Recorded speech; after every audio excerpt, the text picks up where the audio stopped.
আর নয় টাকার অপচয়, চুলের নষ্ট।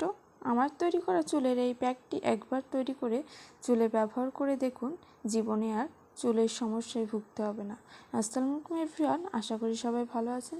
রিসেন্টলি ফেসবুকে দেখতেছি যে নানা রকম অর্গানিক চুলের প্রোডাক্ট বেরিয়েছে, সেগুলো সবাই অনেক বেশি লাইক কমেন্ট করতেছে এবং এগুলো অনেকেই অর্ডার করে ব্যবহার করতেছে। করার পরে তাদের চুলে নানা রকম সমস্যা দেখা দিচ্ছে, কারোর আবার গুরুতর সমস্যা। তো এ থেকে কার কীরকম লাভ হয়েছে জানি না, কিন্তু ক্ষতির পরিমাণ অনেক বেশি দেখতেছি। একটা সময় আমার চুল খুব অনেক বেশি পড়তেছিল, তো তখন আমি নানা রকম প্রোডাক্ট ব্যবহার করার পর কোনো রকম ভালো কিছু না দেখতে পেয়ে আমি সেগুলো বন্ধ করে দিলাম। উল্টো আমার চুলে নানা রকম সমস্যা দেখা দিচ্ছিল। তো তখন আমি প্রাকৃতিক উপায়ে চুলটাকে ঠিক করার চেষ্টা করলাম। তো তখন নিজে থেকেই মেহেন্দি পাতা ব্যবহার শুরু করলাম। তো আপনারা দেখতে পাচ্ছেন যে আমি এখানে মেহেন্দি পাতা, জবা ফুল নিয়েছি এবং হালকা পানির সাথে এটা বেটে নেব। এর সাথে কিছুটা পেঁয়াজ ব্যবহার করব। আমি এখানে মেথি গুঁড়ো ব্যবহার করেছিলাম। তো যখন প্যাকটা চুলে লাগাচ্ছিলাম তখন ওর সাথে আমি মেথি গুঁড়ো করা ছিল, ওইটা অ্যাড করে দিয়েছিলাম। তো আপনাদের যদি কারোর কাছে মেথি গুঁড়ো থাকে তাহলে সেটা ব্যবহার করবেন, আর যদি মেথি গুঁড়ো না থাকে তবে অবশ্যই দানা মেথিটাকে আগের দিন রাত্রে অবশ্যই ভিজিয়ে রাখবেন এবং সেটা চুলে ব্যবহার করবেন এই সাথেই, তাহলে চুলের আর ওরকম সমস্যা দেখা দিবে না। তো প্রথমে সব উপকরণগুলো বেটে নেব। আমি চাইলে ব্লেন্ডারে বেটে নিতে পারতাম, কিন্তু তার থেকে আমার কাছে শিলপাটায় বাটা মেহেন্দিটা বেশ রঙের মনে হয়। এটা দেওয়ার পরে অনেকটা একটা সুন্দর কালার আসে।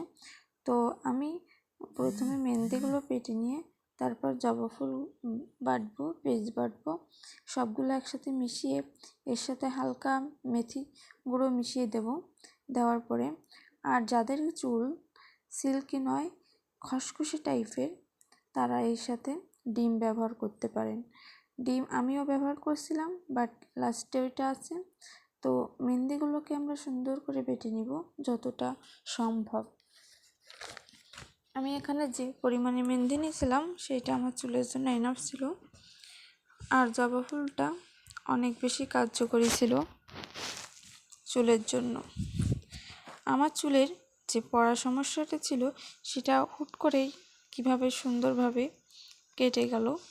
তো আপনারা যারা এই প্যাকটা একবার ব্যবহার করে লাগাবেন, অবশ্যই ভালো ফলাফল পাবেন। অবশ্যই, আমি জানি না কতটা ভালো ফলাফল পাবেন, কিন্তু আমি 100% ভালো ফলাফল পেয়েছি। আপনারা একবার ব্যবহার করে দেখবেন, এরপর থেকে আপনারা নিজে থেকে আমাকে খুঁজবেন যে না আপু, আপনার তৈরি সুন্দর প্যাকটি আমাদের ভালোই কাজে দিয়েছে। আসলে আমার শিলে বাটা তেমন অভ্যাস নাই, কিন্তু তবুও শখ করে একটা শিল আনলাম, কারণ আমার সব রিসার্চগুলো এই শিলের উপর দিয়ে করতে হবে। কারণ আমার কাছে ব্লেন্ডারে করা মেহেন্দির গুঁড়োটা বেশি একটা ভালো লাগে নাই। তো আমি আস্তে আস্তে মেহেন্দিগুলো বেটে নিচ্ছি। সময় নিয়ে বাটবেন, ছড়িয়ে ছিটে না যায়, এরকমভাবে। চুলের খুশকিও এই প্যাকটি দ্বারা দূর হবে। মেহেন্দি বাটার পরে সব উপকরণ মিশিয়ে তারপর চুলে লাগিয়ে নেবেন। চুলে লাগানোর পরে 2-3 ঘন্টা রাখবেন। শুকিয়ে ফেলতে পারলেও সমস্যা নাই। তো রাখার পরে অনেকটা ভারীভাবে লাগাবেন, তারপর চিরুনি দিয়ে আঁচড়ে ফেলে দিবেন। কিছুক্ষণ পর হালকা শুকিয়ে আসার পর চিরুনি দিয়ে আঁচড়ে ফেলে দিবেন। আঁচড়ে ফেলে দেওয়ার পর চুলটা ভালোভাবে একটু শুকিয়ে নেবেন, তারপর শ্যাম্পু করে ফেলবেন। এরকমভাবে চুলটা করলে চুল স্ট্রেট করারও প্রয়োজন হবে না, চুলটা এমনিই অনেক সুন্দর হয়ে যাবে।